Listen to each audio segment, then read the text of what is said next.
주간 평안하셨기를 바랍니다. 지난 5월 달에 이어서 6월 달에 들어서도요, 맑고 푸른 하늘을 보는 날이 많습니다.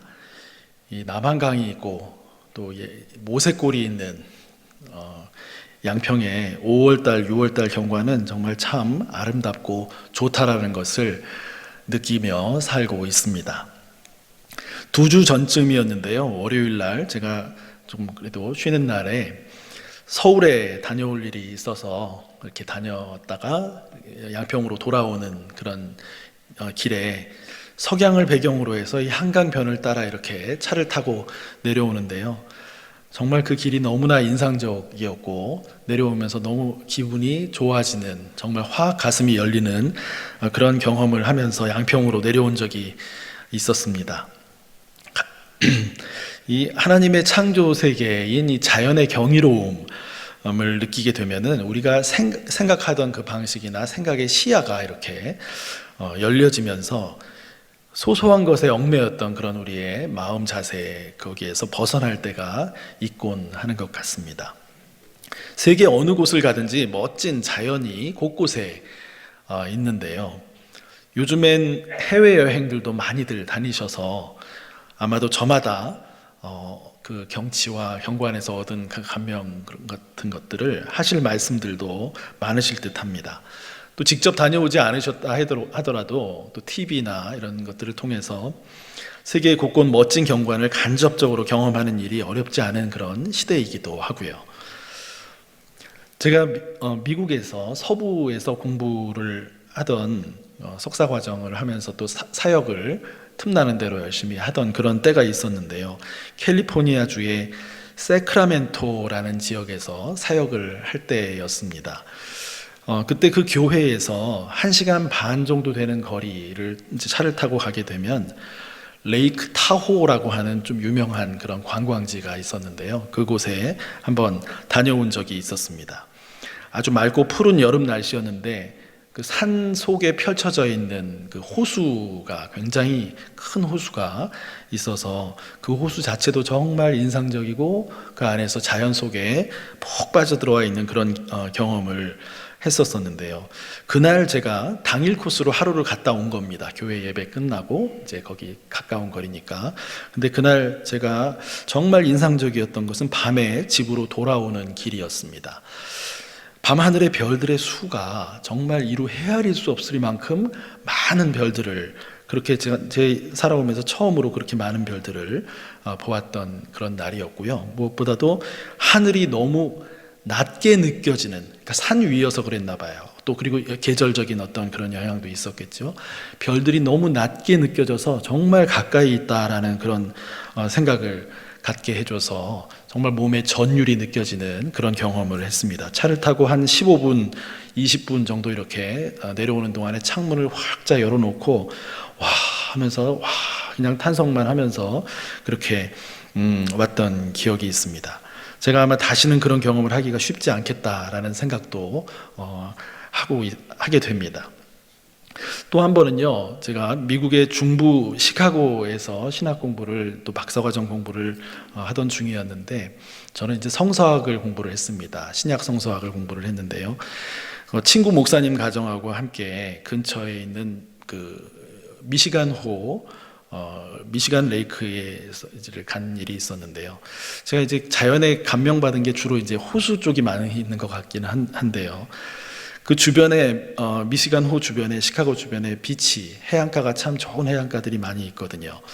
근데 이제 시카고 남쪽으로 차를 이렇게 타고 내려오면 인디애나 주가 나오고요. 그쪽을 호수를 따라서 이렇게 돌아가고 다시 북쪽으로 올라가게 되면 미시간 주가 나오게 되는데, 그 시카고가 있는 곳에 미시간호를 가운데 두고 반대편으로 가는 거죠. 반대편에서 거기에 있는 여러 해안 비치, 미시간 호를 주변에 있는 그 해안 비치의 공원이었는데 워런 듀스라는 곳을 갔어요. 듀스라는 이렇게 모래가 이렇게 쌓여 있는 그런 지역인데, 거기에 텐트를 치고 캠핑을 하면서 또 아이들 이렇게 수영도 하게 해주고 며칠 쉴 수 있는 그런 공간이었습니다. 그 며칠 보내면서 저녁마다 이 해가 지는 모습을 보게 되었는데요. 미시간 호를 배경으로 해가지고 그 모래 언덕에 앉아서 해가 지는 석양의 모습을 보는 기억이 너무나 잊을 수가 없습니다. 한 30분 정도 그냥 해 지는 모습에 탄성을 자아내면서 몰입해서 그렇게 바라보며 머물러 있었던 그런 기억이 납니다. 당시에도 제가 가지고 누구나 마찬가지겠지만 여러 가지 스트레스, 고민 이런 것들이 많이 있었던 때였는데요. 그런 자연 속에서 그런 대자연의 아름다움을 보면서 상당 부분 그런 고민과 어떤 스트레스 같은 것들이 이렇게 잦아들고 녹아들어지는 그런 경험을 가졌었습니다. 이 숲과 호수에서 경험하는 이런 우리가 경험하는 편안함도 있고요. 또 하늘의 별과 태양에 뜨고 지는 그 광경에서 보는 그런 경이로움도 있었습니다. 이런 자연이 주는 쉼 또 경의를 바라보면서 우리 신앙인들은 어떤 점이 일반 사람들하고 다를 수 있을까 하는 생각을 한번 해보게 됩니다. 와 하면서 탄성을 지르는 그런 모습들은 비슷할 것 같다라는 생각이 들고요. 또 무딘 분들은 또 신앙인이라고 하더라도 또 그냥 무덤덤하게 그냥 이렇게 보실 수도 있을 것 같습니다. 표현을 안 하시고 속으로만 이렇게 그러실 수도 있을 것 같습니다. 그렇게 바람직해 보이는 것 같지는 않거든요. 그래도 좀 표현하시고 이렇게 하는 것들이 더 좋다라는 생각은 드는데요. 그런데 우리 신앙인의 눈에 이 자연이 더 감동적일 수 있는 것은 그 자연 현상 뒤에 계시는 이 인격적인 신의 성품과 또 그 섭리가 은연중에 느껴지는 것은 그렇기 때문에 그런 것은 아닌가 생각하게 됩니다. 그 자연현상 뒤에 아무런 인격적인 존재가 있다는 것을 느끼지 못하는 분은 아마도 기독교 신앙이 없는 분일 것 같습니다. 그리스도인은 그 아름다운 자연의 존재 자체는 물론이고 그 자연의 작동 방식을 바라보면서도 하나님의 성품을 또 그 하나님의 섭리를 맛보는 그런 면이 있어야 할 것 같다라는 말씀이죠. 이 차이는 작은 것 같지만 매우 큰 차이입니다. 세상 만물 안에 하나님이 관여하시고 가까이 계시다라는 인식과 믿음으로 사는 사람은 그렇지 않은 사람과 많이 다르게 되는 것이죠. 우리가 교리적으로 창조신앙을 고백하느냐 안 하느냐 그런 차이의 문제가 아닙니다.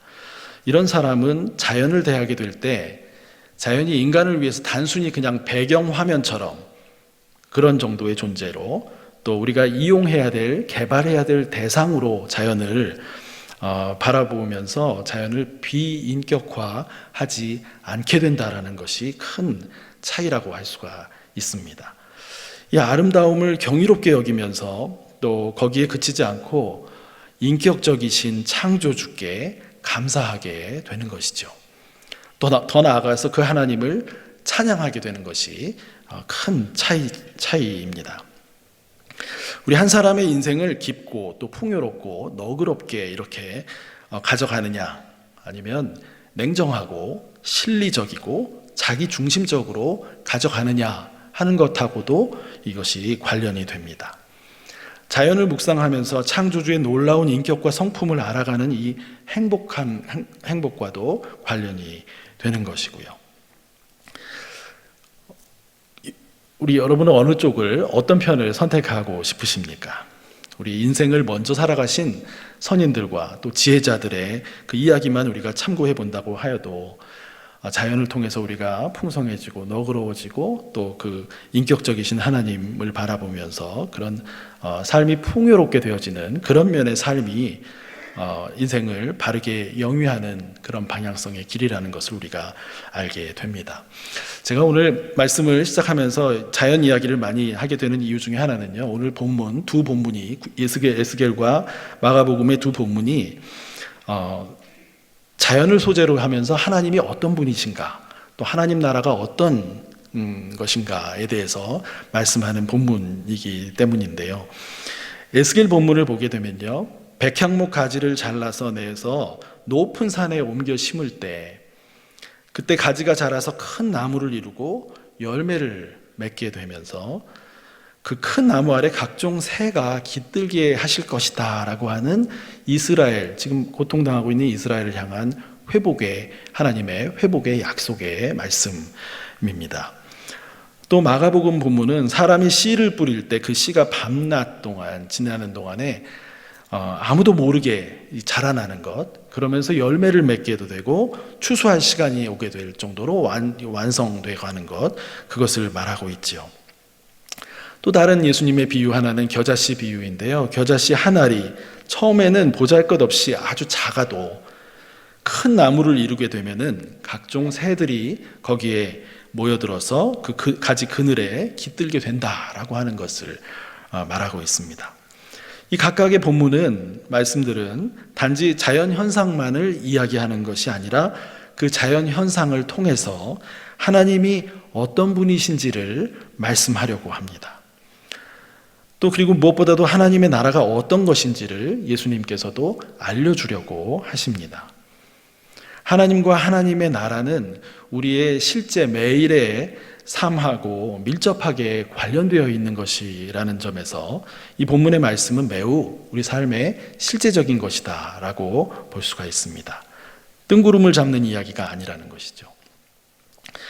에스겔은 남유다가 바벨론에 의해서 패망하고 포로 생활을 하던 그 시기의 예언자입니다. 예레미야와 거의 동시대의 인물인데요. 예레미야는 유다 땅에 살았었고 에스겔은 포로로 잡혀서 바벨론에 살았었던 그 비운의 시대 하나님의 선지자였습니다. 에스겔서는 48장이나 되는 그 분량이 큰 책입니다.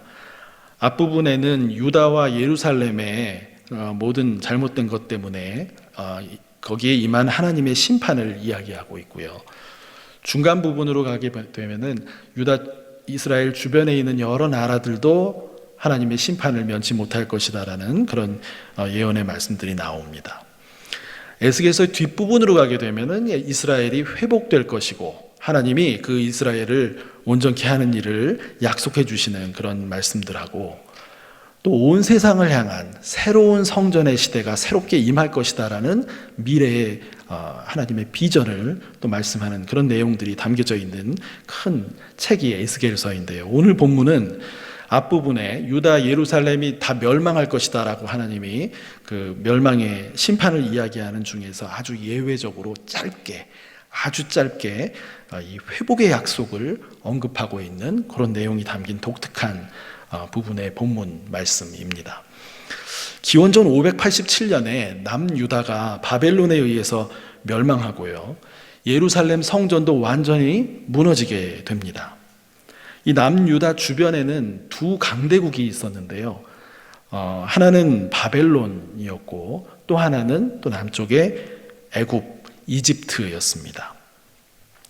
그 무너진 587년보다 조금 더 몇 년 전에 기원전 605년경에 아수르 영토였던 갈그미스라고 하는 곳에서 두 나라가 한판 대결을 벌입니다. 바벨론하고 애굽하고 두 나라가 거기서 바벨론의 승리로 끝나게 되었고 이후에 유다와 예루살렘은 바벨론의 지배하로 이렇게 넘어가는 계기가 되었던 갈그미스 전투였습니다. 그래서 그 당시의 패권 국가는 이제 바벨론이라는 나라가 되었던 것이죠. 이 에스겔 선지자는 바벨론과 애굽을 두 큰 독수리에 이렇게 비유를 하면서 유다와 예루살렘에 대한 심판을 예언합니다. 그것이 에스겔 17장 오늘 본문 안에 있는 말씀들인데요. 우리가 읽은 건 짧은 세 소절이지만 하나님의 백성이 하나님의 뜻을 완전히 저버리고 부패와 부정의를 일삼으면서 이 백성의 삶이 완전히 피폐해졌고 또 이 나라는 큰 두 나라들의 눈치만 살피는 그런 일을 하다가 성전도 무너지고 나라도 패망하게 된 그런 결과가 된 걸 알려주는 것이죠.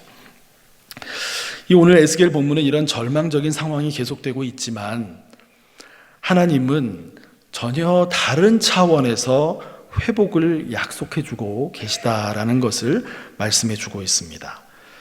바벨론의 큰 그 독수리가 했던 것과 비슷한 방식으로 하나님께서도 백향목 꼭대기의 높은 가지를 꺾어서 심을 것이다 라고 말씀을 하시는데요. 하나님께서 이번에는 그걸 상인의 나라 바벨론에다가 심는 것이 아니고 높은 산에, 이스라엘의 우뚝 솟은 높은 산에 심으실 것을 말씀합니다. 이것은 이스라엘 예루살렘의 시온산을 의미하는 것입니다. 그 가지가 무성하고 열매를 맺는 이 백향목이 되고 각종 새들이 그 아래에 깃들게 되고 그늘에 살게 될 것을 약속합니다. 결국 이 패권국 바벨론은 하나님에 의해서 통제가 될 것이고, 또 하나님의 크신 뜻은 예루살렘 시온산에서 온 이방 나라와 온 이방 백성을 향해까지도 회복으로 펼쳐질 것이다 라는 것을 예언한 것입니다. 우리는 이것을 예수 그리스도의 오심에 대한 예언으로도 연결짓게 되는 것이고요. 이것을 통해 하나님 나라가 결국에 임하게 될 것을 내다보게 되는 것입니다.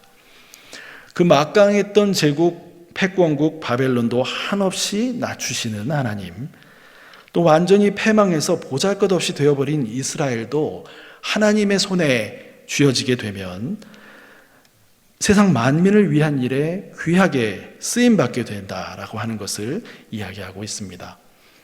온갖 높은 나무를 낮추시고 온갖 낮은 나무를 높이시며 푸른 나무는 마르게도 하시고요, 또 마른 나무는 무성하고 푸르르게도 하시는 하나님이시다라는 것을 말씀하고 있습니다.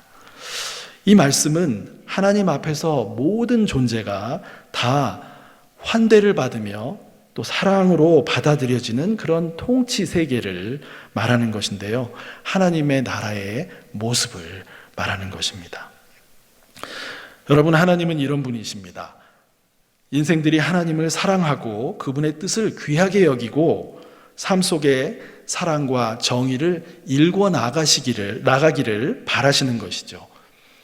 하나님께서 온 자연 만물을 다스리시는 방식은 사랑의 방식이시고요, 인간의 상식을 뛰어넘는 이 질서의 방식이시고요, 또 우리 생각과 차원을 달리하는, 우리와 그 차원을 달리하는 그런 정의의 방식입니다. 우리는 이러한 하나님의 성품과 다스리심의 방식을 성경에 나타나는 여러 하나님의 심판과 회복, 또 약속과 같은 그런 말씀 속에서도 발견할 수가 있지만요, 자연 만물의 모습과 또 자연의 이 만물이 작동하는 방식 등을 통해서도 그것을 맛보고 또 경험하게 됩니다. 하나님은 역사를 주관하시며 그분의 뜻을 이뤄가시기에 지극히 짧은 인생을 살아가는 우리 인간은, 그 한계를 가진 인간은 그 앞에서 겸손할 수밖에 없다라는 것입니다. 그분의 사랑을 믿고 그분의 약속을 믿기에 짧은 생애에도 우리는 감사할 수 있고, 또 이 삶을 그분의 뜻에 가능한 부합한 삶으로 이렇게 살아가고자 힘쓰게 되는 것입니다. 이러한 삶 속에서 마주하는 우리가 매일의 고민과 걱정, 또 염려와 불안도 있지만 사랑과 질서와 정의를 놀라운 방식으로 이루어가시는 하나님께 아뢰며 그것을 맡기며 살아가는 것입니다. 당장 내 기대대로 해결되는 일이 잘 없고, 아니 어쩌면 하나도 없는 것 같이 느껴지는 그런 삶의 시점에서라도 하나님을 신뢰하는 사람에게 완전한 절망은 있을 수가 없습니다. 오히려 인내가 있을 뿐인 것이지요. 인내는 믿음입니다. 우리가 가지고 있는 소망을 정말 진정한 소망이 되게 하는 그런 믿음이 되는 것이죠. 해결되는 일이 하나도 없는 것 같지만 우리와 차원이 다르신 하나님은 이미 일하고 계십니다. 믿음으로 인내로 바르게 살아가려고 애쓰는 그 사람과 함께 하신다는 말씀입니다. 그러므로 중요한 것은 내 삶과 또 온 우주에 역사하시는 하나님과 이 하나님의 섭리에 대해서 우리가 믿음으로 응답하면서 살아가는 것, 그것이 중요한 것입니다. 우리 인간은 이러한 하나님을 신뢰하는 삶에서 실패했습니다. 그리고 예외 없이 지금도 실패합니다. 또 매일같이 어떤 면에서는 실패합니다. 그것이 우리가 죄인이라고 하는 의미이기도 합니다. 그러나 하나님께서 비밀스러운 계획으로 하나님의 아들을 인간의 몸으로 이 땅에 보내십니다. 그 아들은 인간의 몸을 입으셨지만 이 하나님을 신뢰하는 삶에 실패하지 않으셨습니다. 끝까지 하나님을 신뢰하시며 온갖 고난과 핍박의 짐을 지셨고 이기셨습니다.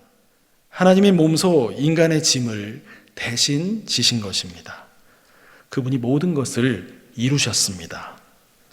십자가에 죽으시고 부활하신 그분을 믿음으로 우리는 하나님을 신뢰하는 그 삶의 모범을 발견하는 것, 그것뿐만 아니라 그런 삶을 살아갈 능력을 공급받게 됩니다. 그분을 신뢰하며 기도하면 하나님께서 모든 좋은 것들로 함께해 주십니다. 고난과 역경과 절망의 세상 분위기에도 그 속에서도 거기에 매몰되지 않게 해 주십니다. 거기서 빠져나오게도 도와주십니다. 오늘 또 하나의 신약 본문은 이 예수님께서 하나님 나라를 선포하시며 가르치셨던 비유 두 가지를 보여줍니다. 저절로 자라나는 씨앗의 비유와 겨자씨의 비유라고 할 수 있습니다. 이 에스겔 본문의 비유적인 표현과 연결되는 점들이 있죠. 백향목 가지를 심는 일과 또 씨앗이나 겨자씨를 심는 일이 비슷하죠. 또 이 식물의 자라남이라고 하는 자연 현상을 가지고 하나님의 하시는 일을 말씀하고 있다는 점, 이것도 연결점이 됩니다. 이 속에서 우리는 하나님의 성품과 하나님 나라의 특성을 깨닫게 된다라고 하는 것입니다. 하나님은 연한 가지를 심으셔서 자라게 하시고 곡식 나달을 맺게 하시며 큰 나무가 되게 하셔서 여러 종류의 새들이 그 아래 쉬도록 해주시는 그러한 분이시라고 말씀하는 것이죠. 이것은 온 이스라엘과 온 세상을 향한 하나님의 약속이었고요. 또 예수 그리스도의 오심과 세상을 새롭게 하시겠다고 하는 그런 하나님의 약속이기도 합니다. 이 새롭게 하시는 일의 과정에서 마른 나무가 무성하고 푸르른 나무로 되고요. 또 거꾸로 푸른 나무는 마르게 될 수도 있습니다. 무슨 말씀일까요? 하나님은 연약한 자에게 새 힘을 주시고 당면한 고난을 헤쳐나가도록 이끌어 주십니다. 또 이 과정에서 지나치게 자고한 자를 또 돌이켜 낮추시는 일을 또 하시기도 합니다. 하나님의 손에 붙들리면 연약한 자들이 용기를 얻고 높은 자들이 스스로를 돌아보며 가진 것을 나누며 겸비하게 됩니다. 혹시 높은 자들은 손해보는 곳이겠구나, 그럼 이렇게 섣부르게 생각을 하신다면 그것은 세상적인 생각입니다. 아닙니다. 높은 자들이 겸비하게 되고 낮아지게 되고 나눠주게 되는 그런 삶은 높은 자들에게도 축복입니다. 삶의 진정한 의미와 자유함을 누리게 되기 때문입니다. 마가복음에서 저절로 자라나는 씨앗의 비유는 우리가 알지 못하는 온갖 이 자연현상 너머에서 하나님이 일하고 계시다라는 것을 말씀합니다. 씨만 뿌렸지 특별한 대단한 것을 하지 않아도요, 햇빛과 단비와 바람을 통해 씨앗을 싹트게 하시고 자라게 하시고 열매를 맺게 하신다라는 것이죠. 하나님이 일구고자 하시는 이 하나님의 나라도 그렇다는 것입니다. 말씀의 씨앗이 제대로 뿌려지면 거기에 물 주시고 햇빛을 주시고 또 바람과 기타 필요한 여건을 제공해 주시면서 기르시는 것은 궁극적으로 하나님이시다라는 것을 말씀합니다. 예수님의 제자들이 있었겠죠. 이 비유를 들었던 이 예수님의 제자들은 예수님의 하나님 나라의 복음이 잘 받아들여지지 않고 거부되는 그런 경험들도 많이 했을 것입니다. 심지어 비난과 핍박을 받는 그런 경험도 했습니다. 누구라도 의기소침해질 수밖에 없고 또 예수님의 하나님 나라 선포에 대해서 회의적이 될 수도 있었을 것입니다. 그런 제자들에게 이 비유의 말씀은 어떤 것을 제공해 주었을까요?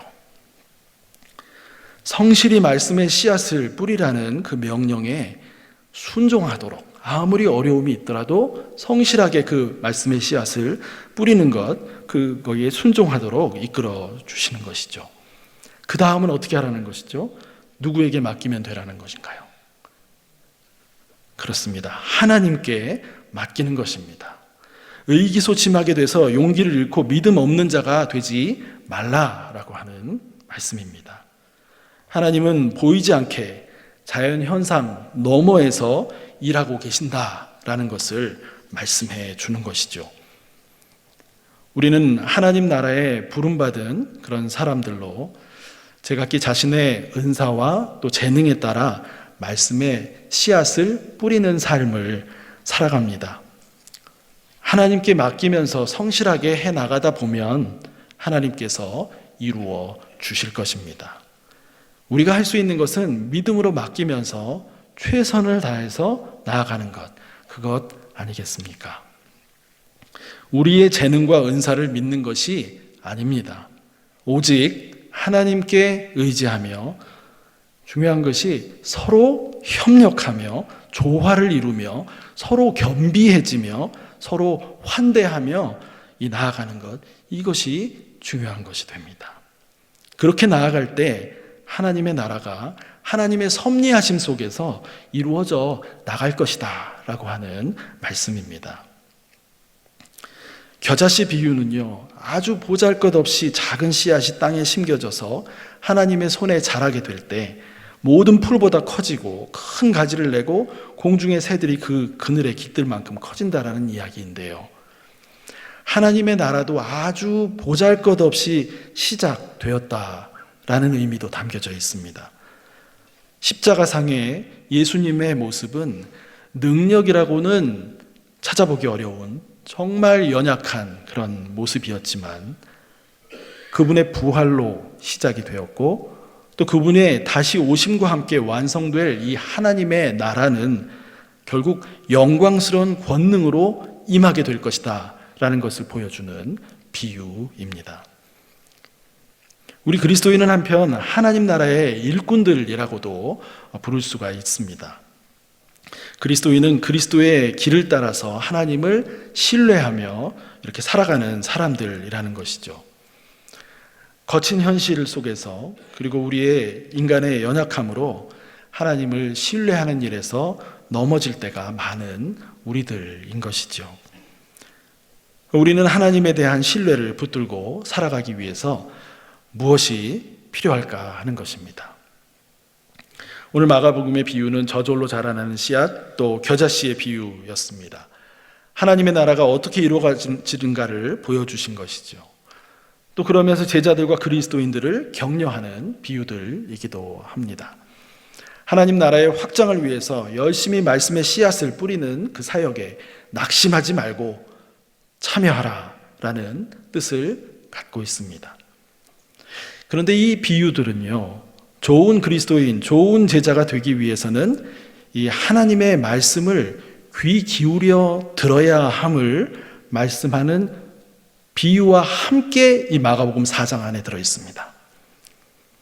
말씀을 귀 기울여서 정성껏 듣지 않을 때에 좋은 제자, 좋은 그리스도인이 되는 길에 장애를 겪게 된다라는 것입니다. 마가복음 4장의 여러 하나님 나라의 비유들은 바로 이런 면도 말씀하는 비유들입니다. 이 모두가 이 비유가 한꺼번에 같이 나타나 있습니다. 말씀을 건성으로 듣고 흘려버리기에 우리 삶의 말씀이 뿌리 내리기가 어렵게 된다라는 말씀입니다. 겉으로만 들으면 때로 순간 기쁘고 또 열정적이 되기도 하지만 그것이 오래가지 못한다라는 것이죠. 또 세상살이 속에서 염려와 재물의 유혹 또 기타 다른 욕심들이 들어와서 말씀이 자라서 열매 맺는 일, 그 일을 하지 못하게 한다라는 것입니다. 그렇다면 하나님에 대한 신뢰를 회복하며 좋은 그리스도인으로 살아가기 위해 우리는 어떻게 해야 하겠습니까? 하나님의 말씀을 정성껏 들으며 소화해 나가는 일이 무엇보다 중요하겠습니다. 스스로도 성경을 읽으면서요, 핵심을 또 이렇게 짚어나가는 그런 능력을 나름대로, 각자의 방식대로, 나름대로 그것들을 배양해 나가는 훈련도 필요합니다. 우리를 믿지 못하게 만드는 세상의 여러 상황 속에 살아가면서 자연현상 속에서 경이롭게 일하고 계시는 하나님을 발견하고 그것을 통해서 하나님에 대한 사랑과 신뢰를 회복할 필요도 있습니다. 우리 각자의 가정에서, 직장에서, 또 교회에서 이 말씀의 씨앗을 뿌리는 일에 직간접으로 함께 참여하는 삶을 우리가 살아갈 필요가 있습니다. 가정에서 자녀들과 함께 성경을 읽거나 나누는 일, 또 가족 간에 말씀을 나누면서 작은 실천으로 한번 옮겨보는 일, 직장에서 여러 어려움이 있으시겠죠. 그 어려움 속에서도 인내하며 기도하며 또 말씀으로 그 상황을 긍정하며 살아내는 그 하루하루, 교회에서 내가 할 수 있는 섬김의 자리에 서면서 전체와 조화를 이루려고 힘쓰는 일, 이런 것들 모두가 참으로 소중합니다. 때때로 가정과 직장과 교회에서의 일들이 우리 눈에 보기에 성과가 약하고 안 되는 것 같이 느껴질 때라도 낙심하지 말고 하나님께 맡기며 최선을 다할 때 하나님께서 일해 주실 것입니다. 열심히 씨앗을 뿌릴 때 저절로 자라나는 것을 기억하실 수 있기를 바랍니다. 또 온 세상 놀라운 자연 현상 너머에 하나님의 섭리하심이 놀랍게 작용하고 있다라는 것을 기억하시기를 바랍니다. 우리는 작은 믿음으로 한 걸음 한 걸음 매 순간을 최대한 성심껏 살아가도록 힘쓸 뿐이다라는 것을 기억하시면 좋겠습니다. 우리의 걸음걸음에 이 성경과 또 자연이 하나님께서 살아계시며 또 우리와 동행하시다라는 것을 알려주는 정말 소중한 우리 삶의 동반자가 될 수 있기를 간절히 소망합니다. 함께 기도하겠습니다.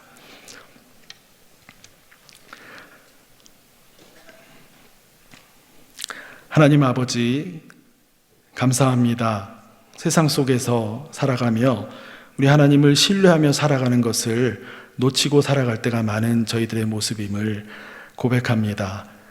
그러나 하나님께서는 오늘 말씀을 통해서 저희들에게 하나님께서 일하고 계심을 보여주시고 우리가 알지 못하는 방식으로 하나님이 섭리하시고 계시다라는 것을 보여주심으로 저희들이 어려운 상황 가운데서라도 그 하나님을 신뢰하고 인내하며 그 상황을 나아갈 때에 하나님께서 도우시고 그 모든 우리의 믿음과 또 하나님을 향한 소망을 더욱더 귀하게 세워주신다라는 말씀을 주십니다. 이 말씀을 붙잡고 저희들이 삶의 자리에서 살아갈 때 가정에서, 직장에서, 교회에서, 사회에서 살아가는 모든 삶의 자리에서 하나님 일하시는 방식을 늘 기대하며 기도하고 또 세상의 방식에 매몰되지 아니하고 하루하루를 긍정하며 밝게 지낼 수 있는 그런 믿음의 삶 살아갈 수 있도록 저희 모두를 축복해 주시고 함께하여 주옵소서.